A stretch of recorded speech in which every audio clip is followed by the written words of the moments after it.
हरीश और 9 माह गुरबानी पूर्व संत कृपा से मेरे तक ये साधना पहुंची। तो यहाँ बैठे हैं मोहन जी भाई साहब, हमारे लिए संत हैं। हरीश तो गुरबानी इन्होंने मेरे को किताब दी, भोजन में शक्ति नहीं है। कहीं एक्यूप्रेशर कैंप था, मैं उसमें थेरेपिस्ट था। इन्होंने मेरे को किताब दी, भाई भोजन में शक्ति नहीं है। तो उससे पहले हमारे समाज में तो देखिए सुबह नाश्ता बहुत हेवी होता है, दिन का खाना, रात का खाना सब होता है। तो 9:30 बजे इन्होंने मेरे को किताब दी, मैं घर गया, मैंने 2-3 पेज पढ़े। 10 बजे मैंने मिसेज को बोला, मैंने नाश्ता बना रखा था, मैं नाश्ता नहीं करूँगा क्योंकि इसमें लिखा हुआ भोजन में शक्ति नहीं, मैं इसको पहले पढ़ूंगा पूरा फिर नाश्ता करूँगा।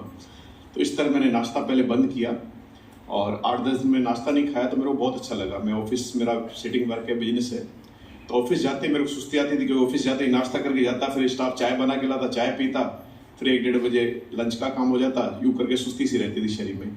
तो 8-10 दिन मैंने नाश्ता बंद किया तो मेरे शरीर में बहुत स्फूर्ति रही, काम करने की बहुत उमंग रही। तो मैंने कहा तो बहुत अच्छी चीज़ है। तो मैंने भाई साहब को फ़ोन किया कि भाई साहब मेरे को आपने बुक दी थी, मैंने पढ़ी है, उसमें ये नाश्ते का लिखा है, तो मेरे को बहुत अच्छा लग रहा है, मैं आपसे मिलना चाहता हूँ। तो उन्होंने कहा भाई आ जाओ। तो मैं उनसे मिलने गया, इन्होंने मेरे को बताया भाई ये साधना है, ऐसा होता है, तब से सिमरन होता है और 1 महीने बाद यहाँ भीलवाड़ा में कैंप लगने वाला है, आप ज्वाइन करिए।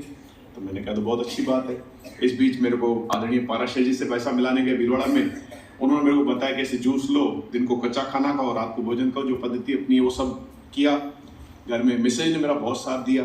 इन्होंने शुरू नहीं किया था, लेकिन इन्होंने कोई भी ना नुकुर नहीं की, सब बना के देते थे। मेरा कच्चा खाना भी ऑफिस में लेके आते थे खुद ही, यूं करके इन्होंने मेरा बहुत साथ दिया। और 1 महीने बाद मैंने भीलवाड़ा में 7 दिन का पहला जो कैंप अटेंड किया और डॉक्टर साहब को सुना तो और आगे की बातें समझ में आई। मैं गया तो शरीर के लिए था, शरीर मेरी बीमारी कुछ नहीं थी, खाली मेरा वजन था 95। तो लेकिन वहाँ डॉक्टर साहब को जब सुना तो मेरे को समझ में आया कि भाई ये सेवा सिमरन ये सब होता है। हमारे गुरुजी हैं परम आदरणीय परमहंस महाराज जी, तो उनकी भी बहुत अच्छी साधना है, लेकिन उसमें तप नहीं था। सेवा सिमरन तो था, उसमें भी हम लोग करते भी थे, लेकिन इतना बिल्कुल सटीक नहीं करते थे कि भाई 10% दशांश निकालना है। वो करते थे सेवा करो जितना मन है करो, कोई दिक्कत नहीं है। तो यहाँ मात्रा समझ में आई, मात्रा करनी है, प्राथमिकता से देना है, ये भी समझ में आया। तो डॉक्टर साहब का 7 दिन कैंप किया, उसमें मेरे को बहुत अच्छा लगा। शारीरिक बीमारियां कम थी, लेकिन मानसिक बीमारियां बहुत ज़्यादा थी। काम, क्रोध, दो मोह जो अपन जानते हैं, सब बहुत परेशान करती थी। तो वहाँ से मेरी यात्रा शुरू हुई। उसके बाद जस्ट 2 महीने बाद मेरठ का शिविर था नवरात्रि का। तो जैसे तैसे मैंने समझ ली जुगाड़ से ही, फॉर्म नहीं भरा हुआ था, पर यहाँ तक पहुँच गया और वही भाई साहब की कृपा हुई, मोहन जी भाई साहब की, तो उसमें मेरा प्रवेश मिल गया। और यहाँ मैंने पहला नवरात्रा किया, उपवास शिविर, उसमें बहुत अच्छा लगा। मालती माता जी भी थे, उनका भी सानिध्य मिला। उसके महीने 2 महीने बाद फिर पद यात्रा थी, तो मैंने थोड़ा स्पीड फास्ट रखी, मैंने नहीं सब करना है मेरे को जो भी है। तो फिर मैंने ब्रज दर्शन पद यात्रा शुरू की। पद यात्रा के बाद फिर 3 दिन का भीलवाड़ा भी उपवास कैंप हुआ था।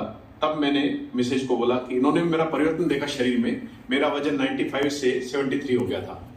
तो इन्होंने जब देखा परिवर्तन, बच्चों ने भी देखा, बच्चे भी जुड़े, इन्होंने भी शुरू कर दिया। तो उपवास कैंप था, मैंने इनको शुगर थी, शुगर अभी भी इनको काफी थी बीच में, तो मैंने इनका उपवास कैंप 3 दिन का अपन चले। इन्होंने भी सहज तैयार हो गए, यहाँ चलते हैं, हमारे घर के समीप ही था। हम लोग गए, उपवास शिविर हमने अटेंड किया। वहाँ पहले दिन डॉक्टर साहब ने इनकी शुगर की गोलियां बंद करा दी, इनको थायराइड भी दी, बोला थायराइड कंटिन्यू रखो, फिलहाल धीरे धीरे करके बंद करेंगे। शुगर की गोलियां पहले दिन से उन्होंने बंद, तब से लेकर इन्होंने आज तक शुगर की कोई गोली नहीं ली, आज तक भी नहीं ली इन्होंने। तो यूं करके हमारी यात्रा शुरू हुई, फिर ये कैंप हो गया। तो यानी ये समझ में आया कि जीवन का जैसे लक्ष्य मिल जाता है। हम व्यापारी आदमी, पहले हमारा लक्ष्य था पैसा कमाना है, इकट्ठा करना है, खर्च करना है, बस ये लक्ष्य था। अब जीवन का लक्ष्य मिल गया है कि कैसे परमात्मा को प्राप्त करना है और कैसे सबकी सेवा करनी है। सबकी सेवा से अपनी सेवा होगी, अपने मानवतन की सेवा होगी। और जीवन का जैसे लक्ष्य मिल गया है, मैं डॉक्टर साहब का और योगी जी महाराज का और सबका बहुत बहुत धन्यवाद करता हूँ कि हमें जीवन में लक्ष्य मिला है। नहीं तो हम न जाने कहाँ होते और क्या कर रहे होते, जैसे सब दूसरा आज संसार कर रहा है, उससे भी ज़्यादा पीड़ित और दुखी होते। तो ये सब सुमरन सेवा की साधना जो मिली है, उसके लिए सबका बहुत बहुत धन्यवाद, बहुत बहुत साधुवाद। मैं